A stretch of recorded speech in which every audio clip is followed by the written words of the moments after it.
চাকসু নির্বাচন ঘিরে ক্যাম্পাসে এখন উৎসব মুখর পরিবেশ। সপ্তমবারের মতো অনুষ্ঠিত হতে যাওয়া চাকসু নির্বাচনে এরই মধ্যে মনোনয়নপত্র জমা দিয়েছেন 1164 জন শিক্ষার্থী। যাচাই বাছাই শেষে চূড়ান্ত প্রার্থী ঘোষণা করা হবে 21 সেপ্টেম্বর। নির্বাচন ঘিরে শিক্ষার্থীদের মধ্যে বিরাজ করছে তীব্র উচ্ছ্বাস ও প্রত্যাশা। ভোটাররা বলছেন যে এই নির্বাচনের মধ্য দিয়ে তারা নিজেদের মত প্রকাশের সুযোগ পাবেন। অন্যদিকে প্রার্থীরা বলছেন নির্বাচনে জয়লাভের পাশাপাশি শিক্ষার্থীদের আস্থা অর্জন করাই তাদের মূল লক্ষ্য। সব মিলিয়ে চাকসু নির্বাচন ঘিরে পুরো ক্যাম্পাসে সৃষ্টি হয়েছে প্রাণচাঞ্চল্য, যেখানে শিক্ষার্থীদের নতুন নেতৃত্ব বেছে নিতে মুখিয়ে আছেন।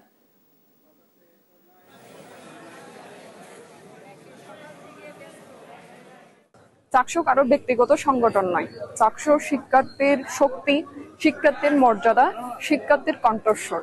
আমি সেই কণ্ঠস্বরকে আরো শক্তিশালী করতে চাই।